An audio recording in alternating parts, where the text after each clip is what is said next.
Hey guys, Mulligan here, and welcome to part 4 of my Omens of the Past card review. We're covering Primal cards today in my quest to complete the preview videos that I did for some cards in the set a few weeks back. And we've passed the halfway point for the single faction cards. Before we get started, for those that didn't watch my preview videos, I will only be talking about the cards as far as viability for ranked play. If the card isn't viable for ranked play at all, then I will touch on its draft viability. I'll be going through each of the single factions first and then cover the multi-factions over the next couple of weeks. There's a lot to cover, so let's jump in. First card is Cloudsnake Hatchling, and do I really have to read this card? This was in what was deemed set 0 in the game, and Direwolf moved it over to this set. I cringe every time this is one of my commons in an Omens of the Past pack. But that said, it can be decent in draft since a flyer on turn 1 can go pretty far and it enables spark. I can't say the same for constructed. It can be a good spark enabler there too, but there are very likely other 1-drops you would want to play over this in any deck you could think of. I've only seen it in a suspect Huru flyers list so far.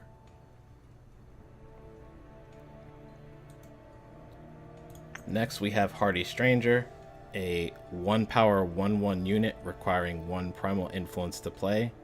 While this is in play, strangers have +1 health. This thing has been pretty annoying for me to face in draft because you really don't want to use a premium removal spell on it. But if you don't, the other strangers your opponent drafted will end up being too beefy for your own units to take out in combat. Your deck has to already have the support for it in draft though, so it's not a high pick. It might be too low impact to see play in a constructed version of Strangers, but I will reserve judgment since that deck hasn't broken out yet at this time. Next we have Snowcrust Yeti, a 1-power 2/1 unit requiring 1 primal influence to play, and it has Aegis. A card I looked at in my 3rd preview video for this set. Still excited about it for Elysian midrange, though so far the only deck this seems to find its way into is Skycrag aggro, which is understandable there. It's a sticky 1-drop, and that makes it tough to interact with off the board. There's plenty of units this trades well against, and there's plenty of units this trades awful against. Forcing your opponent to invest in the board is the main reason to play this though, and it does a good job doing that. Next we have Weather the Storm, a 1-power fast spell requiring 1 primal influence to play. You give a unit +4 health this turn. So Primal gets their own version of Refresh, though it's strictly worse. This won't see play in constructed, but I've seen it be a decent combat trick in draft. You're not happy to see it at all, but it's not purely terrible if you have to play it. That shouldn't come up often though. It's just too bad the buff is temporary.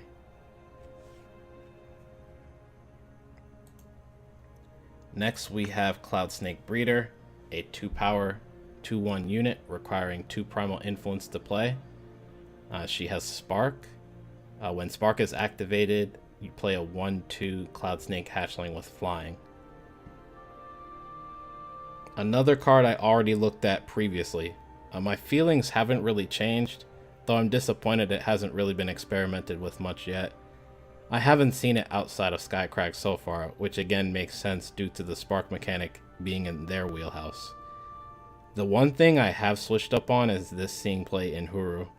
I doubt she will since they have so many other good 2-drops they could play instead of this. I still hope I see more of this card though in the coming months. Next up we have Dragon Breath, a 2-power spell requiring 1 primal influence to play. It has Mentor. The student deals its strength and damage to an enemy unit.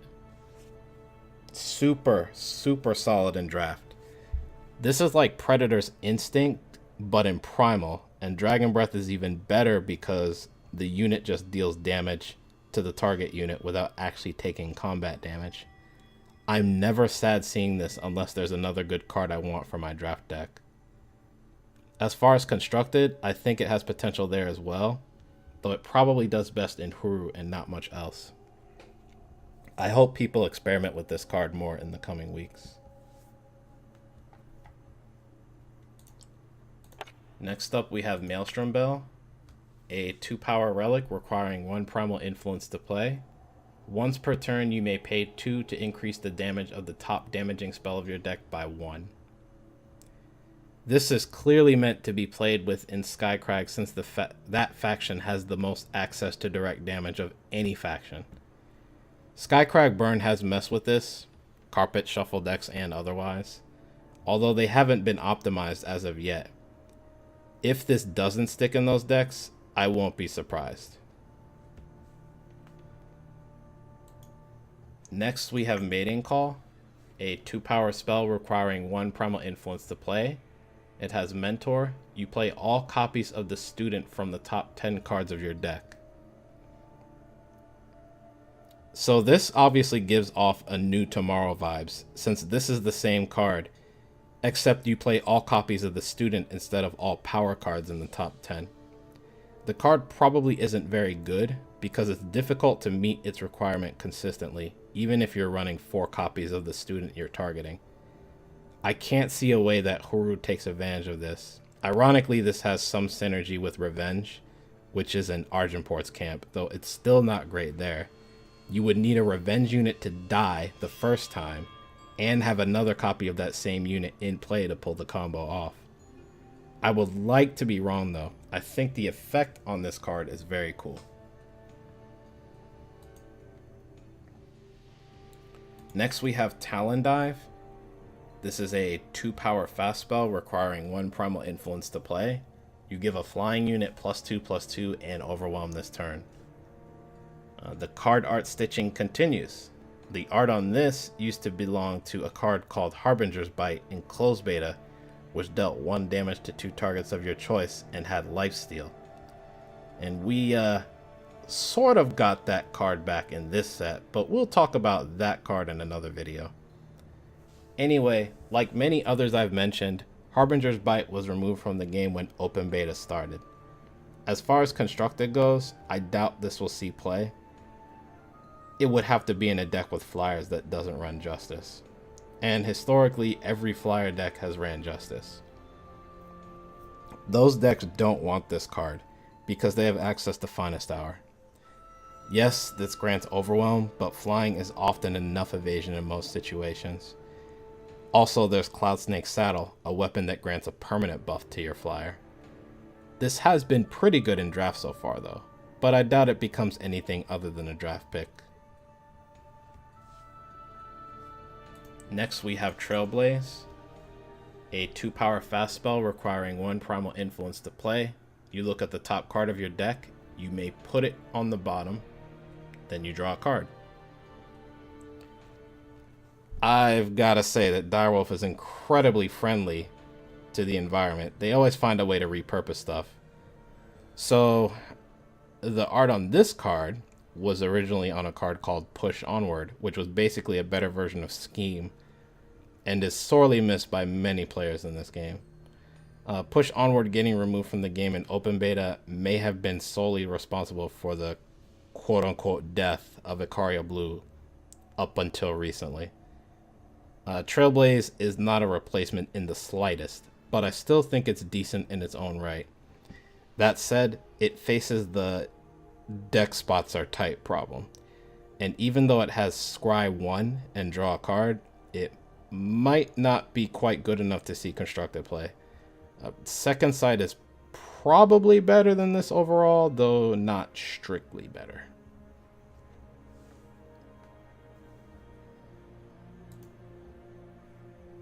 Next we have Yeti Snowchucker, a 2-power 2/2 unit requiring 1 Primal Influence to play.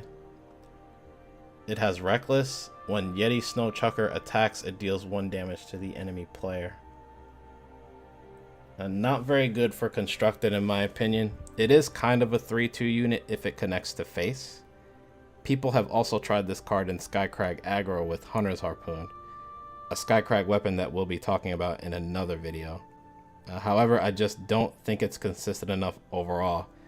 You can draw 2 cards off of it, but only if this doesn't get blocked, and I don't feel like either card is good enough on their own to be in that particular deck. Reckless is the thing that really holds this back, unfortunately, and Snowchucker, in my experience, has been relegated to a role filler in draft if I need more 2-drops.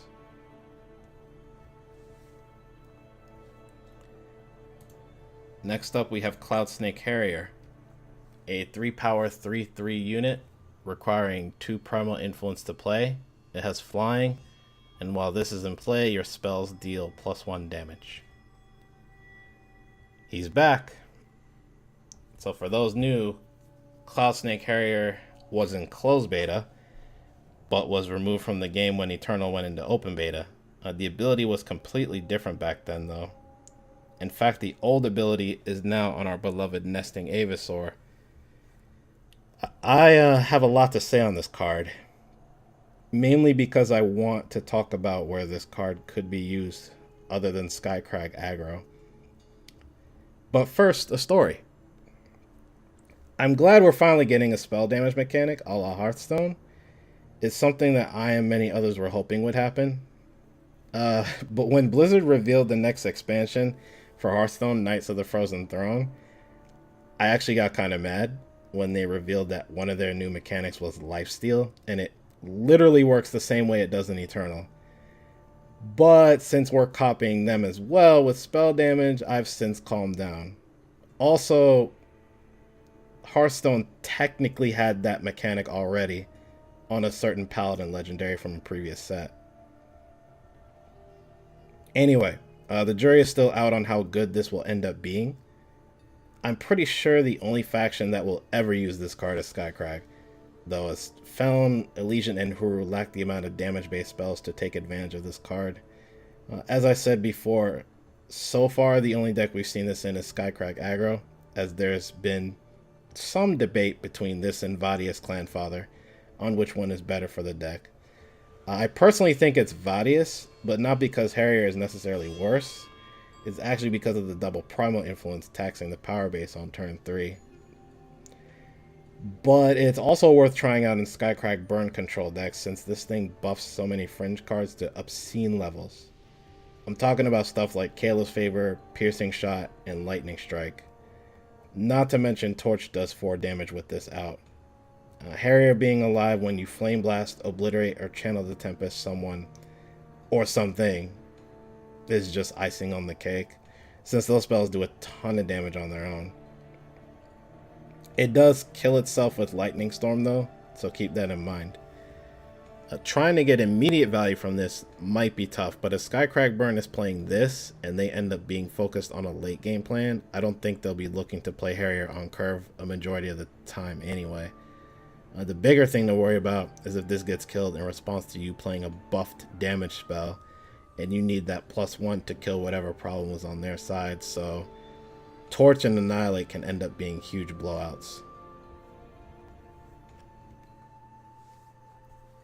The next card we have on the list is Cobalt Ring, a 3-power relic requiring 1 Primal Influence to play. Once per turn, you may pay 3 to draw a card, then discard a card. Probably the best ring of the entire cycle of rings we got this set. I don't think it's super strong, but access to a 3-cost Herald Song every turn is pretty good. And it can be insane in decks that utilize the Void, like Haunting Scream. Even pitching something like Dawnwalker to bring it back next turn isn't awful if you have nothing better to discard. I like this better than Blind Storyteller, and maybe even Explorer Emeritus, since units are much easier to remove than relics. I might pick this in draft over them, and this is definitely viable in constructed, though it won't find a place in every deck running Primal.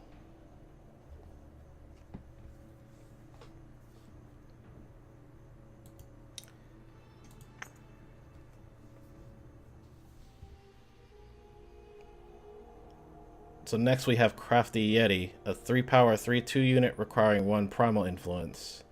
It has Spark. You draw, when Spark is activated, you draw a card, then discard a card.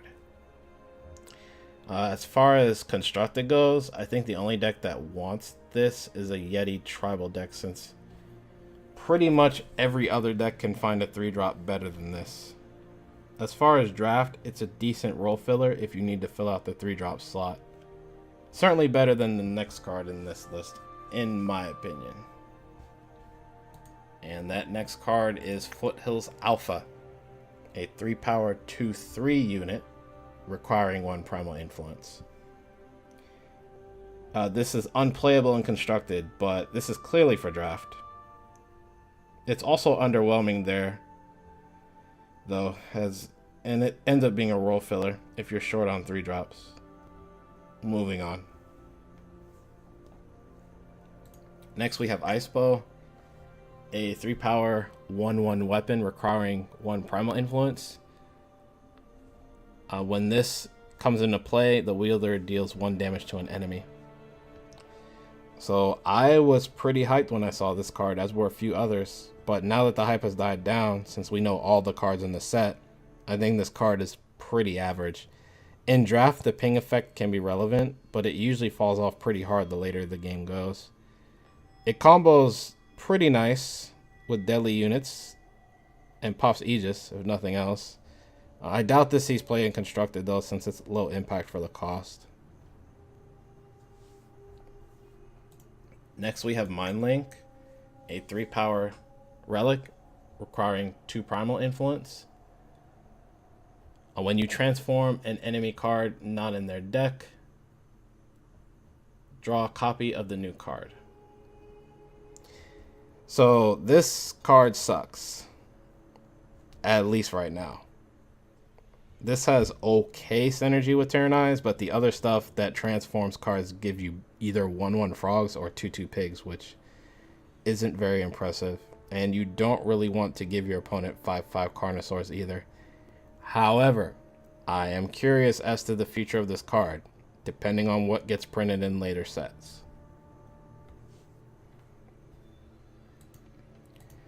Next we have Skywriter Vanguard, a 3-power 2/1 unit requiring 1 Primal Influence. It has flying and spark. When spark is activated, your flying units get +1 strength. I think the only way this card ever sees constructed play is if we get a bunch of token generating cards that make flyers for 2 power or less. And I just don't see that happening, because that sounds pretty busted. I haven't even been impressed with this in draft so far, but it is a flyer that will often buff your other flyers, because you wouldn't pick this if your deck didn't have flying units in it. Next up we have Stormcrasher, a 3-power 2/2 unit requiring 1 Primal Influence. It has flying and an ultimate. You pay 6 to give Stormcrasher +2/+2. Now this is a more solid draft card than the last card we looked at. It's been an all-star for me. This is also the primal card in the cycle of units with 6-power ultimates that we got in this set. Getting to 6 power in draft isn't that hard to do, so I've often made this a 4/4 when I don't have much else going on.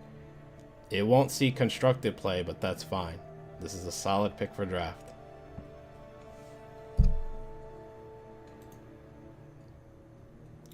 Next up we have Jolting Cyclops, a 4-power 4/3 unit requiring 2 Primal Influence. It has Overwhelm and Spark. When Spark is activated, you create and draw a snowball. Not viable and constructed at all, since there are plenty of other 4-drops better than this if your deck is running Primal with any other color. In draft, I've been pretty disappointed by it so far. It's not absolutely terrible, thanks to the Overwhelm and Spark, but a 4/3 stat line is still underwhelming, even if it has abilities. It's why people don't like Back Alley Bouncer in general for draft.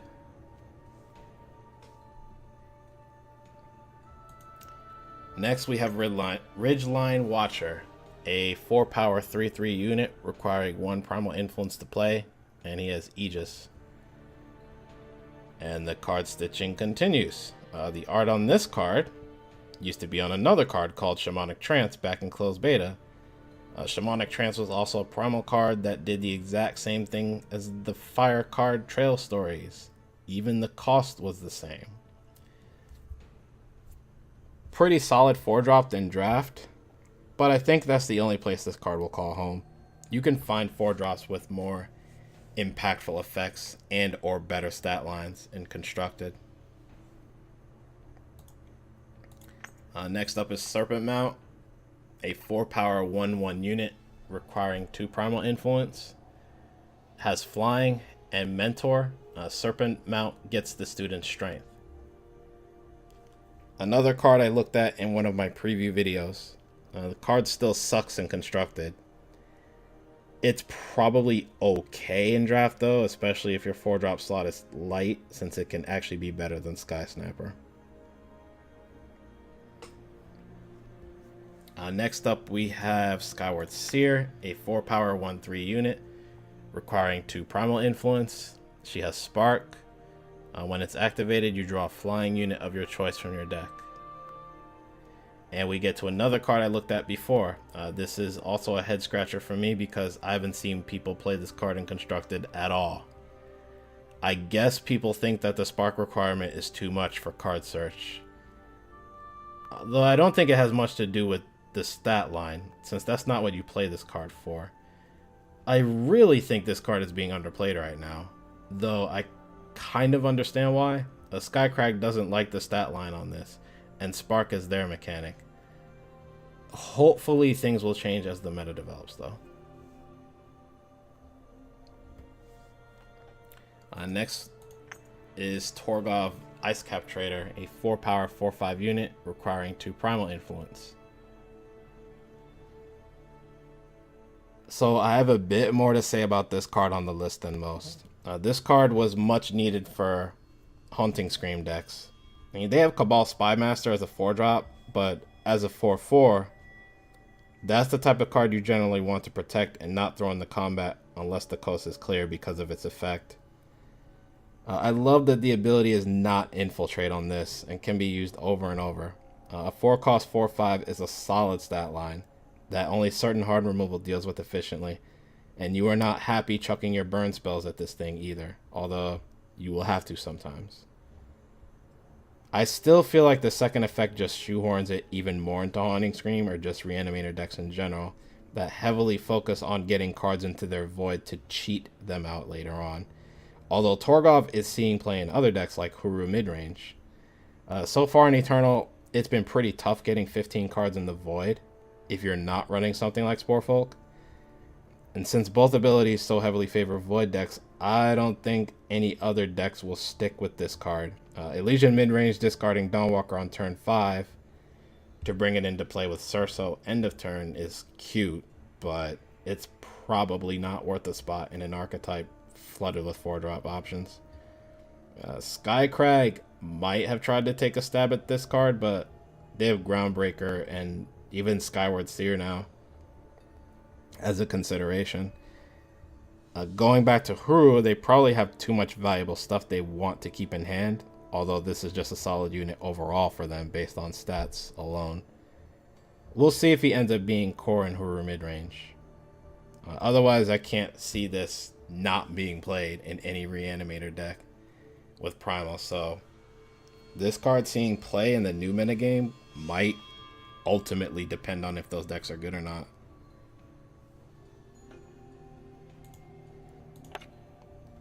So next card is Pearlescent Drake. This is a 5-power 6/3 unit requiring 3 Primal Influence. This is an interesting card. Obviously, it's not worth playing in Constructed if you can't get the Spark ability to activate consistently. Now, it's weird because so far, only Skycrag aggro has emerged as an archetype that could take advantage of the Spark, and they might not want to stretch their power curve to 5 just to play this, especially when they have other options like Obliterate and Soulfire Drake. I do think this could spawn a possible Skycrag midrange deck, though I don't see any reason as to why you would go mid-range in those colors, at least so far.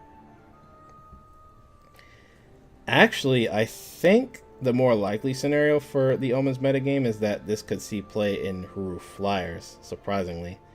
You don't have direct damage spells, but it should still be easy enough to get a 6-7 active with your other flyers in play.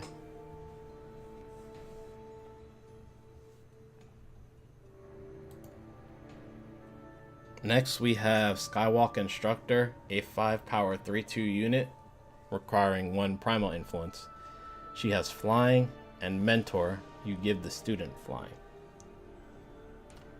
The art on this card got revealed way back, and I was so excited. I was really hoping this would show up on a powerful constructed card for Huru.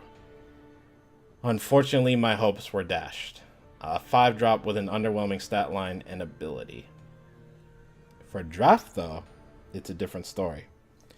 She's pretty solid and has performed well for me in draft so far. She's also been equally annoying to face in draft. Definitely a solid pick there. Next card we have a Swindle, a 5-power spell requiring 2 Primal Influence. You draw 2 cards.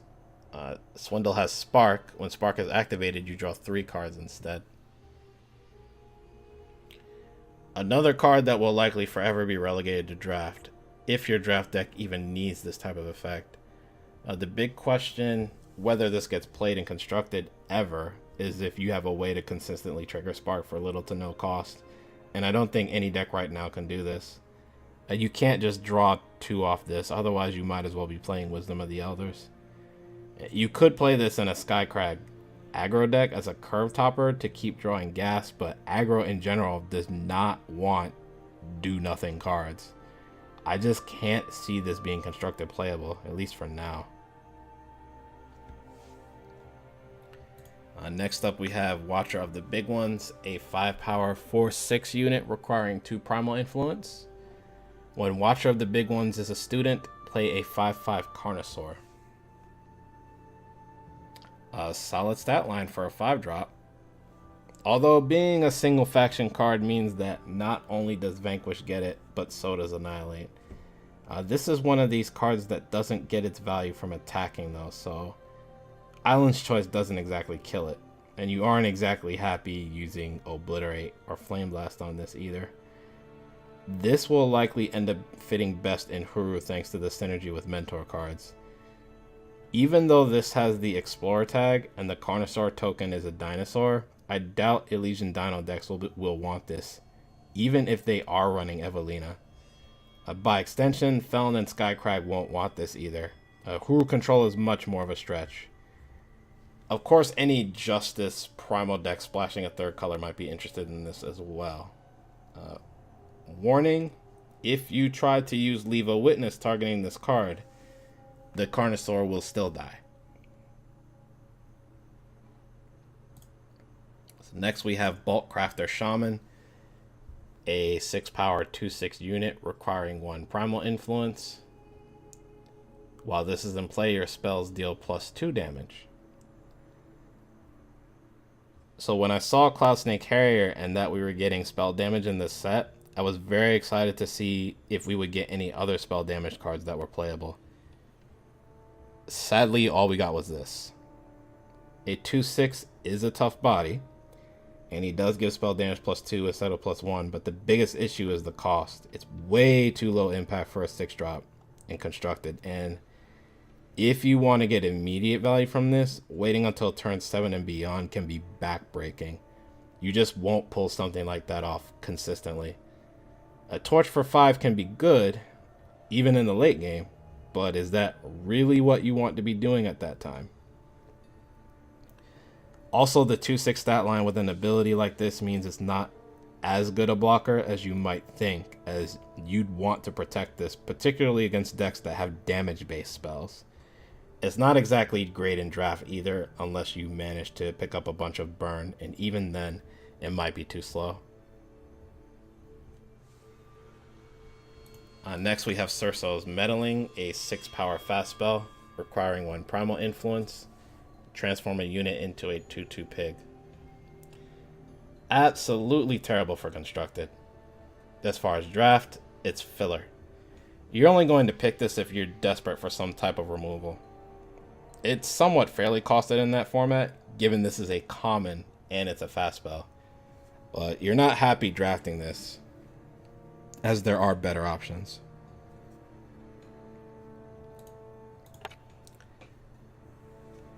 Next card on the list is Knuckle Chilton, a 6-power 3/6 unit requiring 1 Primal Influence to play.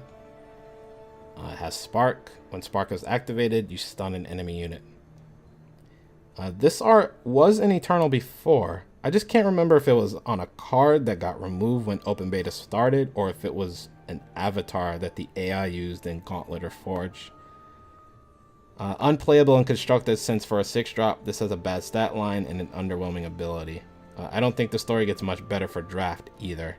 The problem with this card is that you generally will want to activate Spark after combat, but when you stun something, it's always ideal to do it before combat, so you can get more damage in with your units.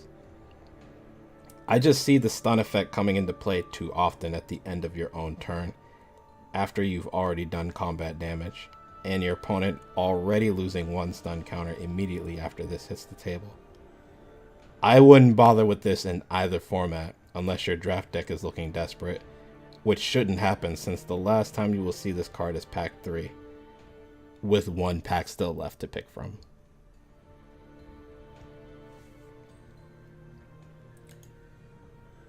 Next card we have is Lumbering Ruin, a 6-power 6/7 unit requiring 1 Primal Influence. When Lumbering Ruin blocks as a unit, stun Lumbering Ruin. The classic case of an overstated unit with a huge drawback in the text.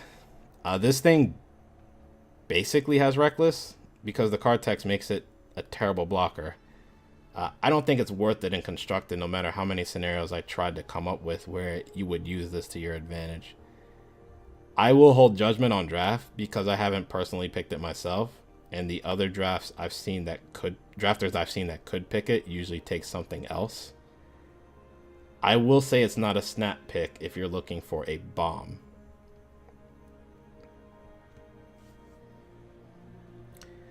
Next card on the list is Adaptive Predator, a 7-power 8/8 requiring 2 Primal Influence. It has Overwhelm and Reckless, and when Adaptive Predator hits the enemy player, it gains a random battle skill. I think this card actually has potential in Constructed. It is possible that Elysian midrange could curve up to 7 power to drop this down. The 8/8 stat line and the Overwhelm make it pretty likely that it will gain more battle skills if it doesn't get removed, and more than make up for the drawback that Reckless typically brings. Now, if it doesn't see play, I won't be too surprised, but I think it will be a bit unfortunate. If nothing else though, this is probably a pretty solid bomb in draft, though Reckless in that format is arguably an even bigger drawback than in Constructed.